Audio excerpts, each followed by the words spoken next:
Malik ibn Anas ibn Malik ibn Abi Āmir al-Asbahī is known as Imam Malik, the Sheikh of Islam, the proof of the community, and Imam of the Abode of Emigration. Quote, he was one of the most highly respected scholars of fiqh in Sunni Islam.Shafi, who was one of Malik's students for 9 years and a scholarly giant in his own right, stated, when scholars are mentioned, Malik is the star. The Maliki Madhab, right, named after Malik, is one of the 4 schools of jurisprudence that are followed by Sunni Muslims to this day. Imam Malik was a student of Imam Abu Hanifa and Imam Ja'far al-Sadiq. Biography. His full name was Abu Abdullah Malik ibn Anas ibn Malik ibn Abi Āmir ibn Amr ibn al-Harith ibn Gayman ibn Qutal ibn Amr ibn al-Harith. Malik was born the son of Anas ibn Malik and Ali bint Shurinik al-Azdiya in Medina circa 711.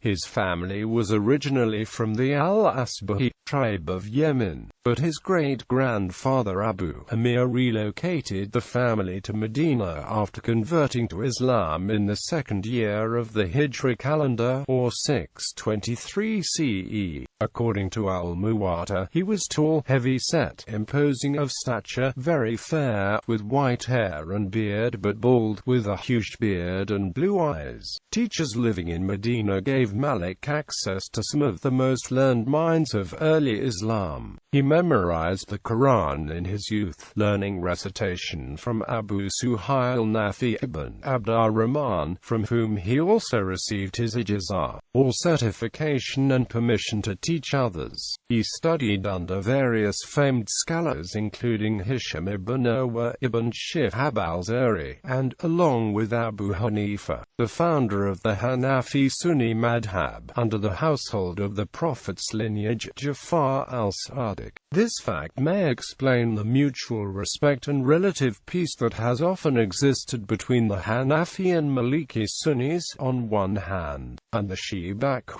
on the other.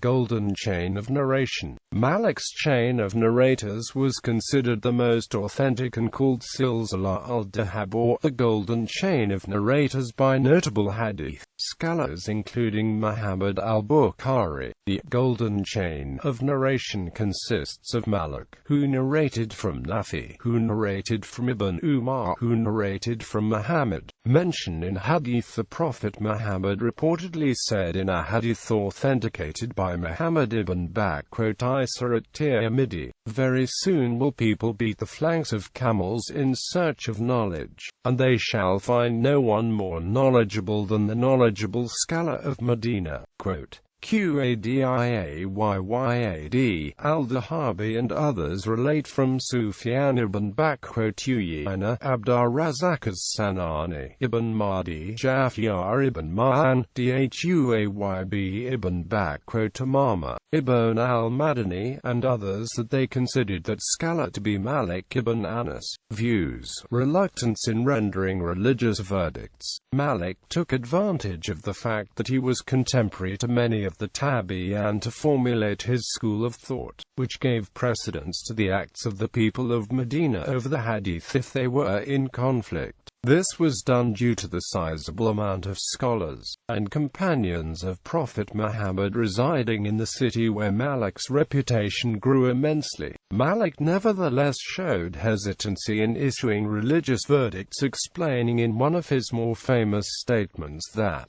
"The shield of the scholar is, I do not know, so if he neglects it, his statement is attacked."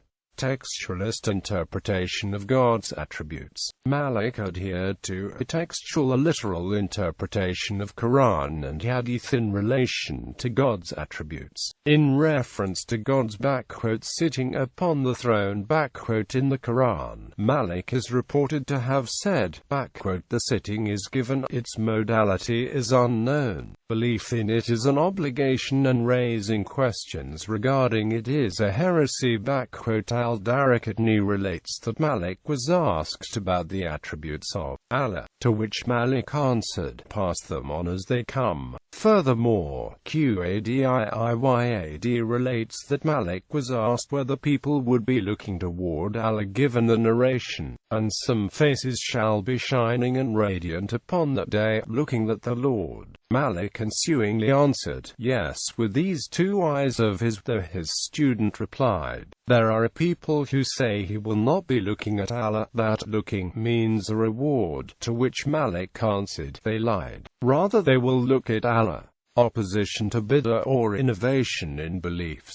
Malik was vehemently opposed to bid'ah and even directed others not to extend the Islamic greeting of salam to the people of bid'ah, stating, "How evil of the people of innovation! We do not give them felicitations." Malik explained that he who establishes an innovation in Islam regarding it as something good, has claimed that Muhammad has betrayed his trust to deliver the message, as Allah says, "This day have I perfected for you your religion." And whatsoever was not part of the religion then, is not part of the religion today.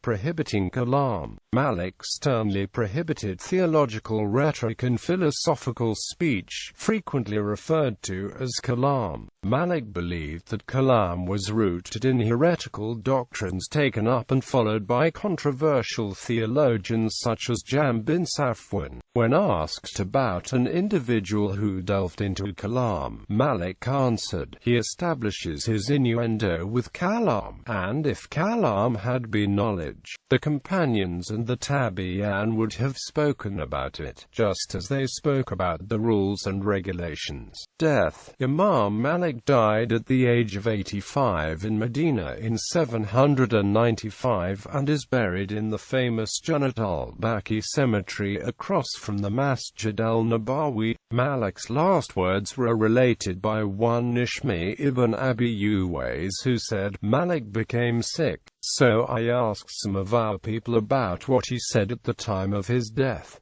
They said, he recited the Shahada, then he recited, 'Their affair is for Allah,' before and after. Works. Imam Malik wrote, Al-Muwatta, the approved, which was said to have been regarded by Shafi'i to be the soundest book on earth after the Quran. Al-Mudawwana al-Kubra, written down by Sanan ibn Sa'id ibn Habib at-Tanaki after the death of Malik ibn Anas. Early Islamic scholars.